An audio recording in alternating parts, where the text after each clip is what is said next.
গল্পটি শুরু হচ্ছে কানাডার বিমানবন্দর থেকে। সেখানে এক বাবা এলিয়ট তার মেয়ে রিডলিকে নিয়ে ট্রাভেল করছিল। তারা দুজন অন্য একটি শহরে যাচ্ছিল, কারণ এলিয়টকে সেখানে একটি বিজনেস ডিল করতে হবে। রিডলি একা একটি মেয়ে, তার বেশি বন্ধু ছিল না। তার মুখে কিছু পিম্পল ছিল, যা নিয়ে সে সবসময় টেনশনে থাকতো। কিছুক্ষণ পর ফ্লাইট সে শহরে পৌঁছায় যেখানে তাদের যাওয়ার কথা ছিল। সেখানে পৌঁছে এলিয়ট এবং রিডলি গাড়িতে চড়ে বের হন, কারণ এলিয়ট তার মিটিং এর জন্য ইতিমধ্যে ডেট করে ফেলেছিলেন। রাস্তায় এলিয়ট তার মেয়েকে ধন্যবাদ জানায় যে সে তার সাথে এসেছে এবং তাকে বোঝায় যে পিম্পল নিয়ে বেশি টেনশন করা উচিত নয় এবং বারবার সেগুলোকে স্পর্শ করা বন্ধ করা উচিত। এখান থেকে সামনের গল্প শুরু হয়। এলিয়ট তাকে বুঝান যে এই পিম্পলগুলো একেবারেই স্বাভাবিক, প্রতিটি টিনেজের মুখে এগুলো হয়ে থাকে। এই কথা শুনে রিডলি কিছুটা শান্ত হয়। এরপর আমরা জানতে পারি যে তার মায়ের মৃত্যু হয়েছে কিছুদিন আগে, এবং যেহেতু রিডলি একা থাকতে ভালো লাগতো না, সে প্রায়শই তার বাবার সাথে কাজে যেত যাতে সে সঙ্গ পায়। সেই সময় যে লোকটির সাথে এলিয়টের চুক্তি হওয়ার কথা ছিল তার ফোন আসে। সে রেগে এলিয়টের উপর চিৎকার করতে শুরু করে, কারণ সে মিটিং এ দেরি করে ফেলেছিল। এলিয়ট ক্ষমা চেয়ে নেয়, অজুহাত দেখাতে শুরু করে, কিন্তু ভাগ্যক্রমে ফোনের নেটওয়ার্ক খারাপ হয়ে যায় এবং কলটি কেটে যায়। এলিয়ট স্বস্তির নিঃশ্বাস ফেলে এবং দ্রুত গতি বাড়িয়ে দেয় যাতে সে তাড়াতাড়ি সেই লোকটির বাড়িতে পৌঁছাতে পারে। কিন্তু ঠিক তখনই হঠাৎ রাস্তায় একটি জন্তু চলে আসে। এলিয়টের গাড়ি সেই প্রাণীটির সাথে ধাক্কা লাগে এবং ঝাঁকুনি খাওয়ার পর গাড়িটি রাস্তার পাশে থেমে যায়। কিছুক্ষণ পর যখন পরিস্থিতি কিছুটা শান্ত হয়, তখন এলিয়ট তার মেয়ে রিডলিকে জিজ্ঞাসা করে যে সে ঠিক আছে কিনা। সবকিছু ঠিক দেখ দুজন গাড়ি থেকে বাইরে বের হয়ে আসে যাতে তারা সে প্রাণীটিকে দেখতে পারে যার সাথে ধাক্কা লেগেছিল। সেখানে গিয়ে রিডলি দেখে যে সেটি কোনো সাধারণ জন্তু নয়, বরং একটি অদ্ভুত ঘোড়া যার মাথায় একটি শিং অর্থাৎ হর্ন লাগানো আছে। এবং সবচেয়ে অবাক করা বিষয় ছিল যে সে প্রাণীটির ক্ষতস্থান থেকে নীল রঙের রক্ত বের হচ্ছিল। এলিয়ট খুব রেগেছিল, কারণ এখন তার মিটিং এর জন্য আরো দেরি হয়ে গিয়েছিল।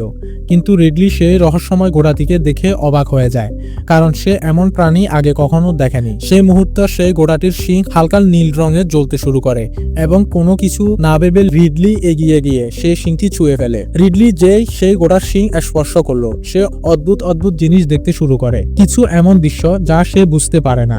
তার চোখের সামনে সবকিছু গোলাটে হয়ে যায়। কিন্তু তখনই সে এলিয়টের আওয়াজ শুনে হোঁশে ফিরে। সে দেখে যে তার বাবা সেই ঘোড়াটিকে মারছে। রিডলি চিৎকার করে তাকে থামানোর চেষ্টা করে, কিন্তু এলিয়ট তার কথা শুনে না এবং যতক্ষণ না ঘোড়াটি পুরোপুরি মারা যায়। কিছুক্ষণ পর দুজন মিস্টার ওয়েডেলের গন্তব্যে পৌঁছায়, যেখানে এলিয়টকে তার চুক্তি চূড়ান্ত করতে হবে। কিন্তু সবচেয়ে অদ্ভুত বিষয় ছিল যে এলিয়ট সেই ঘোড়াটির মৃতদেহ গাড়ির বক্সে রেখে এসেছিল।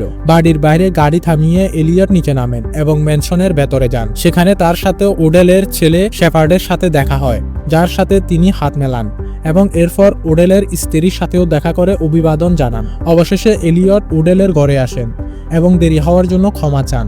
তখনই জানা যায় যে ওডেল একটি গুরুতর অসুস্থতায় ভুগছেন এবং এখন তার শেষ দিন চলছে।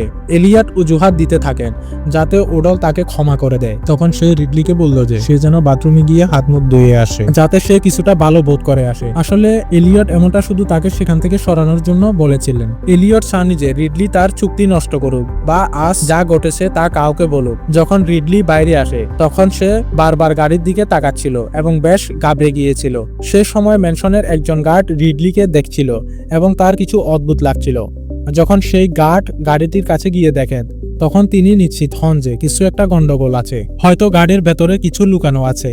এরই মধ্যে রিডলি বাথরুমে যায় এবং মুখ ধোয়, কিন্তু যখন সে আয়নায় দেখে তখন সে জানতে পারে যে তার মুখের সমস্ত পিম্পল গায়েব হয়ে গেছে। যখন সে তোয়ালের দিকে তাকায় তখন তাতে নীল রঙের রক্ত লেগেছিল, যা ইউনিকর্নের রক্ত ছিল। সে সময় ওডেল এলিয়টের সাথে বসেছিলেন এবং তাকে বলেছিলেন যে তিনি সব ধরনের চিকিৎসার চেষ্টা করেছেন, কিন্তু কোনো লাভ হয়নি। এখন তিনি হার মেনে নিয়েছেন এবং মৃত্যুর অপেক্ষা করছেন। ওডেল এটাও বলেন যে তিনি এই চুক্তি এই কারণে করছেন যাতে মারা যাওয়ার আগে তিনি তার কোম্পানি এবং তার পরিবারকে সুরক্ষা নিশ্চিত করতে পারেন। তিনি এলিয়টের উপর তার ছেলে শেফার্ডের দায়িত্বও অর্পণ করেন। অন্যদিকে রিডলি তখনও অবাক ছিল, কারণ তার মুখের সমস্ত পিম্পল প্রায় গায়েব হয়ে গিয়েছিল, আর এটাও হয়েছিল সে ঘোড়ার নীল রক্তের কারণে। কিছুক্ষণ চিন্তা করার পর সে বুঝতে পারে যে সে ঘোড়াটির রক্ত জাদু ক্ষমতা সম্পূর্ণ এবং মানুষের শরীরে যে কোনো রোগ ঠিক করতে পারে। সেই মুহূর্তে এলিয়টের গাড়িতে রাখা ঘোড়াটির শিং হালকা হালকা জ্বলতে শুরু করে। রিডলি যখন তার বাবা এলিয়টের কাছে ফিরে আসে তখন তিনি তাকে বলেন যে তার উচিত ওডেলের পরিবারের সাথে দেখা করা। রিডলি প্রত্যাখ্যান করে, কিন্তু এলিয়ট তার উপর জোর দেন এবং বলেন যে এই এই চুক্তিটি তার জীবনের সবচেয়ে বড় চুক্তি হবে।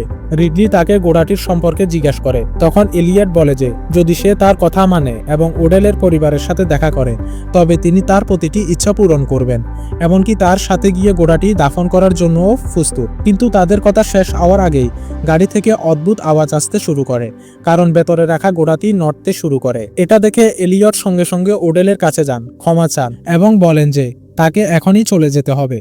এলিয়ট এখন রিডলিকে বাড়ি নিয়ে যেতে চান, কারণ তাকে ক্লান্ত এবং অসুস্থ দেখাচ্ছিল। কিন্তু ওডেল রেগে যান এবং বলেন যে এলিয়ট সবসময় তার প্রতিশ্রুতি রাখতে পারে না।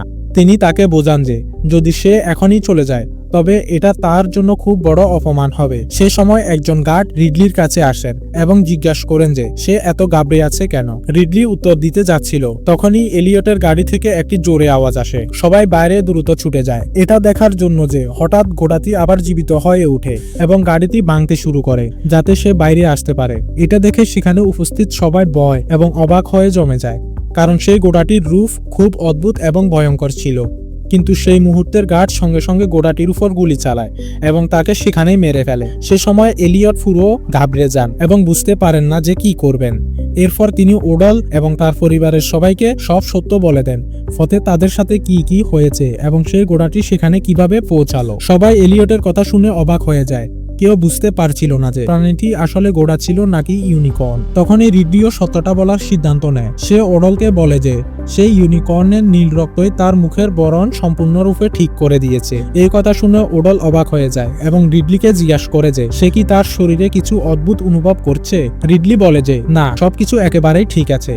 তাদের এনিম্যাল অর্গানাইজেশনের সাথে যোগাযোগ করা উচিত যাতে তারা এসে সেই ঘোড়াটিকে নিয়ে যেতে পারে। কিন্তু ওডেল মানা করে দেন এবং বলেন যে যদি এমনটা হয় তবে সরকার সে প্রাণীটির ভুল ব্যবহার করবে, তাই এই পরিস্থিতি তাকেই সামলাতে হবে। রাত হলে এলিয়ট তার মেয়ের ঘরে যায় যাতে তার খোঁজ নিতে পারে। যে সে রিডলিকে দেখে জিজ্ঞাসা করে যে সে এত মন খারাপ করে কেন আছে। রিডলি জানায় যে যখন সে আজ ঘোড়াটির শিং ছুঁয়েছিল তখন সে কিছু অদ্ভুত জিনিস দেখতে পেয়েছিল। এলিয়ট তার কথা বিশ্বাস করে না এবং বলে যে হয়তো তার মনের ভুল ছিল। সে রিডলিকে বোঝায় যে এখন তার এসব বিষয় নিয়ে চিন্তা করা উচিত নয়, কারণ সবচেয়ে গুরুত্বপূর্ণ বিষয় হলো তারা যেন তাদের চুক্তি সম্পূর্ণ করে। কিন্তু রিডলির ভেতর থেকে খুব চিন্তিত ছিল। রিডলি অল্প সময়ের মধ্যে সেই জাদুকরী ঘোড়াটি সম্পর্কে কিছুটা তথ্য সংগ্রহ করে। সে জানতে পারে যে এই ঘোড়াটি একটি পুরনো কিংবদন্তির অংশ ছিল। একটি রাজপরিবার এটিকে পুষে রেখেছিল, কিন্তু পরে যখন তারা এর জাদুকরী শক্তির কথা জানতে পারে তখন তার এর শক্তি অর্জন করার জন্য তাকে মেরে ফেলার সিদ্ধান্ত নেয়। কিছু সময়ের পর ঘোড়াটি আবার জীবিত হয় এবং সে পরিবারের সমস্ত লোকের কাছ থেকে প্রতিশোধ নেয়। এই গল্প পড়ে রিডলি আরো বেশি ভয় পেয়ে যায়। যখন সে ঘুমোতে যায় তখন তার ভেতর ভয়ঙ্কর স্বপ্ন আসতে থাকে। রিডলি খুব অদ্ভুত একটি স্বপ্ন দেখে। সে নিজেকে জঙ্গলে দৌড়াতে দেখে, কিন্তু যখন নিচে তাকায় তখন সে দেখে যে সে নিজে সেই ঘোড়ার শরীরের ভেতরে আছে। এটা দেখে রিডলি ভয়ে জেগে ওঠে, বুঝতে পারে না যে এসব কি হচ্ছে। যে সে চোখ খুলে সামনে কিছু অদ্ভুত দেখতে লোক দাঁড়িয়ে থাকে যারা তাকে এবং তার বাবা এলিয়টকে বেঁধে ফেলে। জানা যায় যে তারা বিজ্ঞানী যাদের ওডেল ডেকেছে যাতে তারা রিডলি এবং এলিয়টের পরীক্ষা করতে পারে এবং জানতে পারে সে নীল রক্ত তাদের উপর কি প্রভাব ফেলেছে।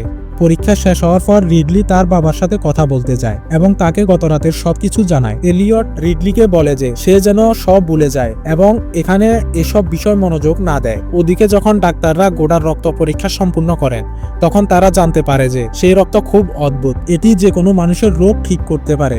বিজ্ঞানীরা এই কথা ওডেলকে জানান এবং পরামর্শ দেন যে এর নিশ্চিতকরণের জন্য মানুষের উপর সরাসরি প্রয়োগ করতে হবে। ওডেল এই কথা শুনে খুব উৎসাহিত হন এবং স্থির করেন যে এই প্রয়োগ তারই উপর করা হোক। কিছুক্ষণ পর ডাক্তাররা জাদুকরী রক্ত তৈরি করেন এবং ওডেলকে ইনজেকশন দিয়ে দেন। এসব দেখে রিডলি চিন্তিত হয়ে পড়ে, তাদের ভুল বলে এবং সেখান থেকে বেরিয়ে জঙ্গলে চলে যায় যাতে সে কিছুটা শান্তি পেতে পারে। এদিকে যখন বিজ্ঞানীরা ঘোড়ার শরীর পরীক্ষা করা শুরু করেন তখন তারা জানতে পারেন যে তার শিরাগুলো এখনো কাজ করছে। এর মানে ছিল যে তারা সেই ঘোড়ার কাছ থেকে আরো লম্বা সময় ধরে রক্ত বের করতে পারত। অন্যদিকে রিডলি জঙ্গলে ঘুরে বেড়াচ্ছিল। ঘুরতে ঘুরতে সে অনুভব করে যে কেউ তাকে দেখছে। সে এদিক ওদিক তাকায় কিন্তু সেখানে কেউ ছিল না। ভয়ে সে দ্রুত ছুটে যায় এবং বাড়িতে ফিরে আসে। রাতে এলিয়ট ওডেলের খোঁজ নিতে যায় এবং জিজ্ঞাসা করে যে তিনি কেমন অনুভব করছেন। ওডেল জানান যে তিনি এখন বেশ ভালো অনুভব করছেন এবং মনে হচ্ছে চিকিৎসা কাজ করছে। এই কথা শুনে এলিয়ট খুব খুশি হন এবং তাকে তাড়াতাড়ি সুস্থ হওয়ার জন্য শুভকামনা জানান। ওদিকে রিডলি তখনও সে জাদুকরী ঘোড়াটির সম্পর্কে আরো তথ্য জোগাড় করার চেষ্টা করছিল। তখনই ওডেলের ছেলে শেফার্ড তাকে দেখতে পায়। শেফার্ড রিডলিকে সাহায্য করার সিদ্ধান্ত নেয়। সে তাকে নিজের প্রিন্টার দেয় যাতে সে ঘোড়াটির সমস্ত ছবি এবং তথ্য প্রিন্ট করে ভালোভাবে সেগুলো অধ্যয়ন করতে পারে। শেফার্ড যখন রিডলিকে সাহায্য করে সেখান থেকে বেরিয়ে আসে, হঠাৎ সামনে তার বাবা ওডল দাঁড়িয়ে থাকেন। এখন তিনি পুরোপুরি সুস্থ দেখাচ্ছিলেন এবং তার স্বাস্থ্য আগের মতো নয়, বরং আরো ভালো লাগছিল। ওডাল সঙ্গে সঙ্গে সমস্ত ডাক্তারকে জড়ো করেন এবং তাদের আদেশ দেন যে যতটা সম্ভব নীল রক্ত সেই ঘোড়াটি থেকে বের করে নেওয়া হোক, যাতে এই চিকিৎসা সব সময় তাদের কাছে থাকে এবং তারা নিজে এর ব্যবহার করতে পারে। তিনি এটাও বলেন যে যদি এই চিকিৎসা পৃথিবীর সামনে আসে তবে এর দাম আকাশ ছুঁয়ে যাবে, কিন্তু ডাক্তাররা তাকে থামান এবং বলেন যে এটা সম্ভব নয়, কারণ এই রক্তের একটি সময়সীমা আছে, এরপর এটি অকার্যকর হয়ে যায়। ওদিকে রিডলি ওডলের সাথে কিছুক্ষণ আগে যা ঘটেছে তা দেখে ভয় পেয়ে গিয়েছিল, কিন্তু তবুও সে সাহায্য করে এবং তার গবেষণায় ফিরে আসে যাতে সে জানতে পারে যে সেই ঘোড়াটির সাথে আসলে কি হচ্ছে। কিছু ঘন্টা পর রিডলি খুব বিপজ্জনক তথ্য পেল। সে সোজা ওডলের কাছে গেল এবং তাকে মনোযোগ দিয়ে শুনতে বলল। রিডলি জানালো যে ওডল যে ওষুধটি নিয়েছেন তা খুবই শক্তিশালী এবং এটি কাজ তো করে, কিন্তু যদি তিনি এর মাত্রা বেশি নেন তবে তার জীবন যেতে পারে। রিডলি এটাও বলে যে শতাব্দী ধরে মানুষ এই ঘোড়ার রক্ত ব্যবহার করে আসছে, ঠিক তেমনি যেমন এখন ওডল ব্যবহার করছেন, কিন্তু প্রতিবারে তাদের পরিণতি খুব খারাপ হয়েছে, কারণ সেই ঘোড়াটি আবার জীবিত হয়ে উঠত এবং তাদের মেরে ফেলত। যেমনটা আশা করা হয়েছিল, ওডল তার কোনো কথাতেই মনোযোগ দিলেন না।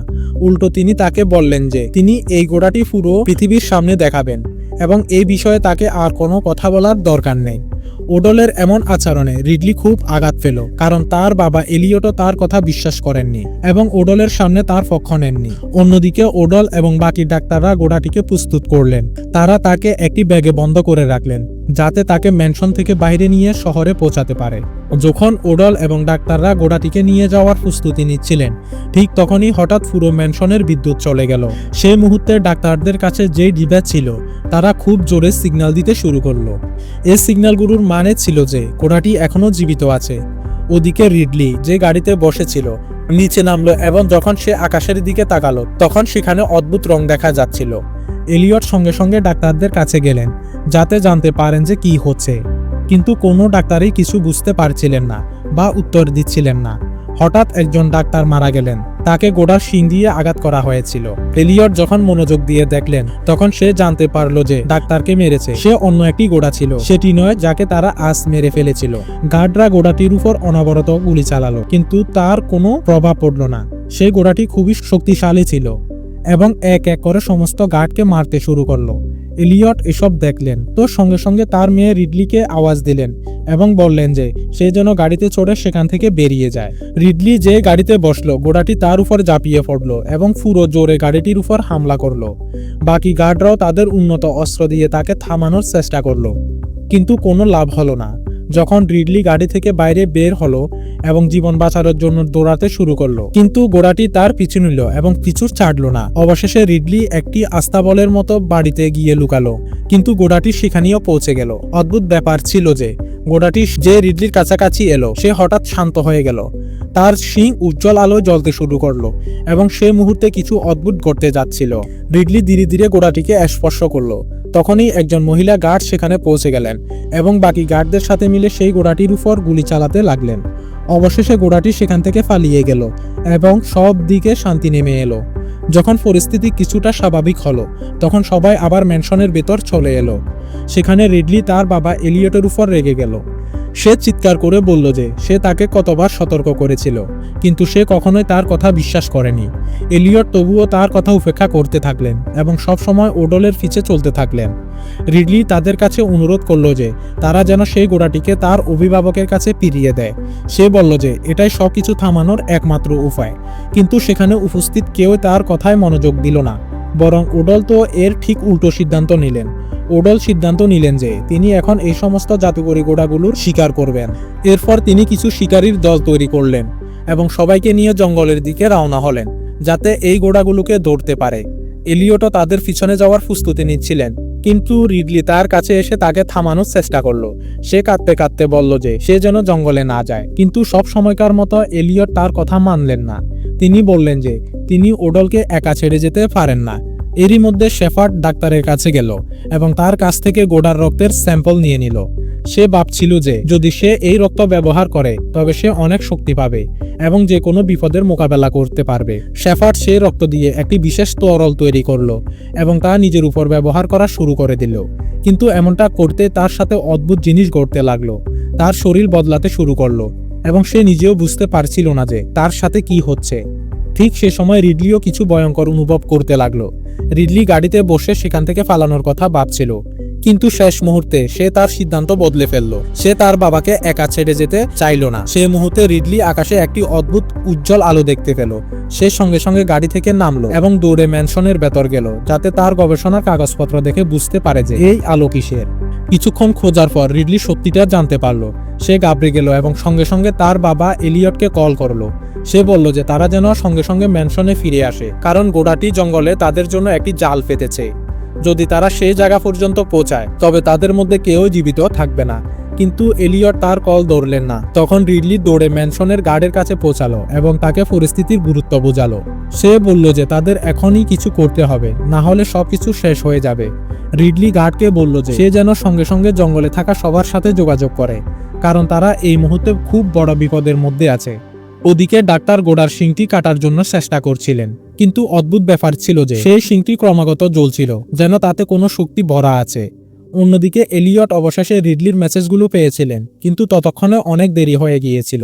তখনই সেই গোড়াটি তাদের সামনে এসে গেল এবং সমস্ত শিকারীর উপর হামলা করে দিল। সে একে একে করে সবাইকে মারতে শুরু করলো। এলিয়ট নিজেকে বাঁচানোর জন্য নাইট ভিশন গগলস ব্যবহার করলেন, যার সাহায্যে তিনি গোড়াটির সঠিক অবস্থান দেখতে পেলেন। তিনি ওডলকে দৌড়লেন এবং দুজন কোনো মতে পালাতে সক্ষম হলেন। তারা জঙ্গল থেকে বেরিয়ে ম্যানশন পর্যন্ত পৌঁছালেন, কিন্তু বিপদ এখনো কাটেনি। সেই গোড়াটি তাদের তাড়া করতে করতে ম্যানশন পর্যন্ত পৌঁছে গেল এবং ভিতরে ঢুকে গেল। এলিয়ট এবং ওডেল সেই ম্যানশন থেকে পালানোর চেষ্টা করছিলেন। তখনই তাদের সামনে আরো একটি গোড়া চলে এলো। এখন দুটি গোড়া মিলে ওডলকে চারদিক থেকে ঘিরে ধরল। ওডল তার চতুরতা দেখালেন এবং সেই গোড়াগুলোর সাথে শান্ত স্বরে কথা বলতে শুরু করলেন। তিনি তাদের সাথে ভালো শব্দে কথা বলতে থাকলেন, যার ফলে একটি গোড়া কিছুটা শান্ত হলো। কিন্তু যেই ওডল তার হাতে সেই গোড়াটির শিঙের উপরে রাখলেন, পেছন থেকে দ্বিতীয় গোড়াটি এসে তার উপর হামলা করলো। ওডল সেখানেই মারা গেলেন। সেই মুহূর্তে রিডলি ছোট গোড়াটিকে নিয়ে এলো। তার উদ্দেশ্য ছিল যে সে এটিকে তার মা এবং বাবার কাছে ফিরিয়ে দিবে, যাতে তারা দুজন শান্ত হয় এবং মানুষের উপর হামলা করা বন্ধ করে। কিন্তু এলিয়ট তখনও এই কথায় রাজি ছিল না। এত কিছু দেখার পরেও তিনি রিডলির কথা মানলেন না। তিনি বললেন যে তিনি পুলিশ ডাকবেন এবং তারাই এর সমস্যার সমাধান করবে। কিন্তু যে তিনি ফোন বের করলেন, নেটওয়ার্ক পুরো গায়েব হয়ে গিয়েছিল। সবাই এখন ভয় পেতে শুরু করেছিল এবং ওডলের স্ত্রীও এলিয়টকে বললেন যে তাদের রিডলির কথা মানা উচিত। তিনি বললেন যে সবচেয়ে সঠিক হবে যে তারা সেই ছোট গোড়াটিকে তার বাবা মায়ের কাছে ফিরিয়ে দিক। এলিয়টের ইতস্ত করার সত্ত্বেও ওডেলের স্ত্রী সিদ্ধান্ত নিলেন। তিনি গার্ড ডাক্তারকে আদেশ দিলেন যে তারা ছোট গোড়াটিকে নিয়ে বাইরে যাক এবং তাকে সেই দুটি গোড়ার হাতে তুলে দিক যারা বাইরে অপেক্ষা করছে। কিন্তু আসল ভুল ডাক্তার করে ফেলেছিল। বাইরে যাওয়ার আগে তিনি সেই ছোট গোড়াটির শিং কেটে দিয়েছিলেন। তার মনে হয়েছিল যে এটা কোনো বড় ব্যাপার নয় এবং বাকি গোড়ারা এটা জানতে পারবে না। কিছুক্ষণ পর গার্ড এবং ডাক্তার সেই ছোট গোড়াটিকে নিয়ে বাইরে পৌঁছালেন এবং তাকে তার বাবা মায়ের সামনে রাখলেন। কিন্তু যেই সেই দুটি বড় গোড়া তাদের বাচ্চাকে দেখলো এবং বুঝলো যে তার শিং কাটা হয়েছে, গোড়াটি সবার প্রথমে ডাক্তারের উপর হামলা করলো এবং তাকে মেরে ফেললো। গার্ড এই সমস্ত কিছু নিজের চোখে দেখলো এবং কোনো মতে শেষ মুহূর্তে সেখান থেকে পালাতে সক্ষম হলো। যখন বাকি লোকেরা এই ঘটনা সম্পর্কে জানতে পারলো, তখন শেফার্ড বলল যে এখন রিডলি সেই গোড়াগুলোকে সামলাতে পারবে যতক্ষণ না বাকি লোকেরা সেখান থেকে পালানোর চেষ্টা করে। এলিয়ট এটা শুনে অবাক হলেন এবং জিজ্ঞাসা করলেন যে শুধু রিডলি কেন? তখন শেফার্ড জানালেন যে গোড়া কখনো রিডলির ক্ষতি করবে না, কারণ সেই একমাত্র মানুষ যে তার জাদুকরী শক্তির লোভ করেনি। বাকি সবাই সেই শক্তিকে পাওয়ার চেষ্টা করেছিল, কিন্তু রিডলি সবসময় তাকে বোঝানোর চেষ্টা করেছে। পরিস্থিতি আরো ভয়ঙ্কর হতে শুরু করলো। এলিয়ট ভয় পেয়ে গেলেন এবং ওডেলের স্ত্রীর কাছে গিয়ে বললেন যে তিনি এখন তার এই সবের মধ্যে থাকতে চান না। তিনি বললেন যে এটা তাদের ভুল ছিল এবং এখনই তাদের এটা ঠিক করতে হবে। সেই সময় শেফার্ডের শরীরে অদ্ভুত পরিবর্তন শুরু হতে লাগলো। তার চোখ থেকে তীব্র আলো বের হতে লাগলো এবং সে কোনো এক অজানা শক্তির প্রভাবে আসতে শুরু করলো। রিডলি এবং এলিয়ট যে পালানোর চেষ্টা করছিলেন তখনই শেফার্ড তাদের সামনে পৌঁছে গেল। শেফার্ড রিডলিকে ধরে ফেলল, কিন্তু যেই সে ক্ষতি করতে যাচ্ছিল হঠাৎ সামনে থেকে দুটি ঘোড়া চলে এলো। এলিয়ট এবং রিডলি সুযোগ বুঝে একটি রাস্তা ধরে পালিয়ে গেলেন। যখন শেফার্ড এবং তার মা অন্য রাস্তা ধরে বেরিয়ে গেলেন, তাদের কাছে ছোট ঘোড়াটির শিং ছিল। রাস্তায় শেফার্ডের মা তাকে জিজ্ঞাসা করলেন যে এখন তার কি পরিকল্পনা। শেফার্ড ঠান্ডা গলায় বলল যে সে পালাবে না। সে জানালো যে তার উদ্দেশ্য হলো এই দুটি ঘোড়াকে ধরে ফেলা এবং এরপর তাদের সন্তান থেকে নতুন জাদুকরী শক্তি তৈরি করা, যাতে সে নিজের সবচেয়ে শক্তিশালী হতে পারে। কিন্তু তখনই শেফার্ড তার ডিভাইসটি দেখলো এবং অবাক হয়ে গেল। তাতে ঘোড়াটির শিং গায়েব ছিল। তখনই সত্যিটা সামনে এলো যে এলিয়টের সেই শিংটি চুরি করে নিয়েছিল। এলিয়ট এখন রিডলির সাথে বসেছিল। তিনি খুব অনুতপ্ত ছিলেন এবং তার মেয়ের কাছে ক্ষমা চাইছিলেন। এলিয়ট অস্ত্রসিক্ত নয়নে রিডলিকে বললেন যে তিনি সবসময় কাজকে বেশি গুরুত্ব দিয়েছেন এবং তার কথা কখনোই শুনেননি। তিনি বারবার তার কাছে ক্ষমা চাইতে লাগলেন এবং বললেন যে এখন তার উপলব্ধি হয়েছে যে তিনি প্রতি মুহূর্তে ভুল ছিলেন। তার এই কথাগুলো রিডলির মনকে গভীরভাবে স্পর্শ করলো। সে কাঁদতে কাঁদতে তার বাবাকে জড়িয়ে ধরল। সে সময় শেফার্ড এবং তার মা হলে পৌঁছালেন যাতে এলিয়ট এবং রিডলিকে খুঁজতে পারে। কিছুক্ষণ ছোটাছুটি করার পর সে ঘোড়া দুটি শেফার্ডের মাকে ধরে ফেলে এবং তাকে মেরে ফেলল। অন্যদিকে এলিয়ট রিডলিকে বারান্দায় বন্ধ করে দিলেন যাতে ঘোড়াটি তার কাছে পৌঁছাতে না পারে। তিনি নিজে এগিয়ে গেলেন এবং ইচ্ছে করে সেই ঘোড়া দুটির সামনে দৌড়াতে শুরু করলেন যাতে তাদের মনোযোগ নিজের দিকে টানতে পারেন এবং রিডলিকে পালানোর সুযোগ করে দিতে পারেন। রিডলি অনেক চেষ্টার পর অবশেষে বারান্দা থেকে বাইরে আসতে সক্ষম হলো। যেই সে বাইরে এলো, সে দেখলো যে ঘোড়াটি তার বাবা এলিয়টের পেছনে দৌড়াচ্ছে যাতে তাকে মেরে ফেলতে পারে। রিডলি দৌড়াতে যাচ্ছিল, হঠাৎ শেফার্ড সামনে এসে গেল। তার হাতে একটি দোনক ছিল এবং সে রিডলিকে ধাক্কা দিল যে সে যেন তার সাথে চলে। রিডলি বাধ্য হয়ে শেফার্ডের সাথে উঠান পর্যন্ত চলে গেল। সেখানে তাদের কাছে ছোট ঘোড়াটিও ছিল। সেই সময় ঘোড়াটির বাবা সেখানে পৌঁছে গেল। তাকে খুব রাগান্বিত দেখাচ্ছিল এবং সে প্রতিশোধ নেওয়ার জন্য তৈরি ছিল। কিন্তু যে সে রিডলিকে দেখলো, তার রাগ ধীরে ধীরে শান্ত হয়ে গেল। সে তার কাছে এলো এবং তার পায়ের কাছে ঝুঁকে শুয়ে পড়ল, যেন তার উপর ভরসা আছে। শেফার্ড এই সুযোগের সদ্ব্যবহার করলো। সে সঙ্গে সঙ্গে এগিয়ে গেল এবং ঘোড়ার পায়ে দড়ি বেঁধে দিল যাতে তাকে নিয়ন্ত্রণ করতে পারে। রিডলি তাকে থামিয়ে বলল যে সে খুব বড় ভুল করছে এবং এই কাজ তার করা উচিত হয়নি। কিন্তু সব সময়কার মতো শেফার্ড তার কথা শুনল না। সে অহংকার করে বলল যে সে জানে সে কি করছে এবং কেউ তাকে থামাতে পারবে না। হঠাৎ তখনই তারা আরো একটি আওয়াজ শুনতে পেল। সেটি ছিল ঘোড়াটির মার। সবার নজর ঘুরে গেল এবং তারা দেখল যে এলিয়ট তার সাথে ছিলেন। তিনি ছোট ঘোড়াটির শিং ব্যবহার করে তার উপর নিয়ন্ত্রণ অর্জন করেছিলেন। কিন্তু অবাক করার বিষয় ছিল যে সেই ঘোড়াটি রিডলির কাছাকাছি এলো, সেও শান্ত হয়ে গেল এবং তার পায়ের কাছে শুয়ে পড়ল। রিডলির আশেপাশে আসতে দুটি ঘোড়াই পুরোপুরি শান্ত হয়ে গিয়েছিল। শেফার্ড আবার সুযোগ দেখে দৌড়ালো এবং মা ঘোড়াটির পায়েও দড়ি বেঁধে দিল। এটা দেখে এলিয়টের রাগে ফেটে পড়ল। তিনি হাতে ধরা শিংটি শেফার্ডের উপর জোরে ছুঁড়ে মারলেন। কিন্তু শেফার্ড তখন মানুষ ছিল না। তার শরীরে ঘোড়ার রক্ত ছিল, যা তাকে খুব শক্তিশালী করে তুলেছিল। সে এলিয়টের আঘাত থামিয়ে দিল এবং তারে তীর দিয়ে উল্টো এলিয়টের উপর হামলা করে দিল। এলিয়ট মাটিতে পড়ে গেলেন এবং রিডলি কাঁপড়ে তার কাছে দৌড়ে গেল। সে জোরে জোরে কাঁদছিল কারণ এলিয়ট মারাত্মকভাবে আহত ছিলেন এবং ক্রমাগত রক্ত ঝরছিল। কিন্তু এর আগে যে সে কিছু করতে পারত, শেফার্ড আবার হামলার চেষ্টা করলো। সে ঘোড়াটির শিং তুলে নিল এবং এলিয়টকে শেষ করার জন্য এগিয়ে গেল। সেই মুহূর্তে ঘোড়াটির বাবা নিজেকে দড়ি থেকে মুক্ত করে নিল। সে পুরো শক্তিতে দৌড়ালো এবং নিজের পা দিয়ে শেফার্ডকে জোরে লাথি মারলো। শেফার্ড শূন্যে উঠল এবং মাটিতে পড়ে সেখানেই মারা গেল। এলিয়ট এখন তার শেষ নিঃশ্বাস নিচ্ছিল। তিনি রিডলির হাত ধরলেন এবং ধীর করে বললেন যে মরার আগে তিনি একটি কথা জানতে চান। যখন তুমি প্রথমবার ঘোড়ার শিং ছুঁয়েছিলে, তুমি কি দেখেছিলে? রিডলি চোখ মুছতে মুছতে বলল যে সে খুব অদ্ভুত জিনিস দেখেছিল।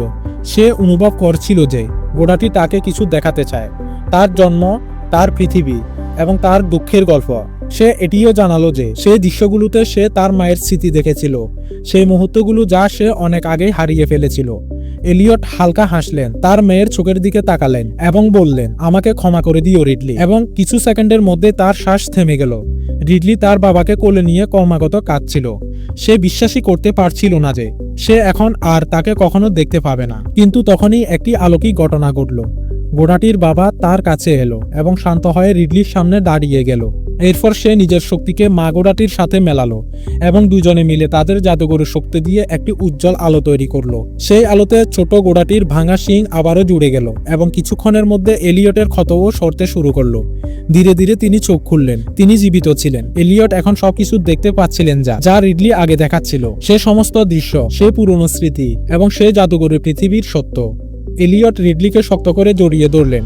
দুজনের চোখে খুশি আর শান্তি ছিল, যেন সবকিছু আবার ঠিক হয়ে গেছে। কিন্তু তখনই ম্যানশনের দরজা খুলল। গার্ড ভিতরে এলো এবং তার পেছনে পুলিশ ছিল। তারা চারদিকে তাকালো, কিন্তু সেখানে এখন কোনো ঘোড়া ছিল না। পুলিশ এলিয়ট এবং রিডলিকে ধরে ফেললো এবং তাদের উপর অভিযোগ করলো যে তারাই ওডেলের পরিবারকে মেরেছে। কিন্তু এলিয়ট এবং রিডলির এখন কোনো ভয়ের কারণ ছিল না। তারা শুধু এই কথাতে খুশি ছিল যে তারা সে জাদুকরী ঘোড়াদের সাহায্য করেছে এবং তাদের পৃথিবীকে বাঁচিয়ে দিয়েছে। তখনই একটি অবাক করা ঘটনা ঘটল। সেই ঘোড়ারা এলিয়ট এবং রিডলিকে শাস্তি দেওয়ার বদলে তাদের সাহায্য করার সিদ্ধান্ত নিল। তারা তাদের শক্তি ব্যবহার করে পুলিশদের নজর থেকে তাদের অদৃশ্য করে দিল এবং তাদের একটি সুরক্ষিত জায়গায় পৌঁছে দিল। এরই সাথে গল্পের শেষ হয়। এলিয়ট এবং রিডলি স্বাধীন এবং জাদুকরী ঘোড়ারা আবার তাদের জঙ্গলে ফিরে যায়।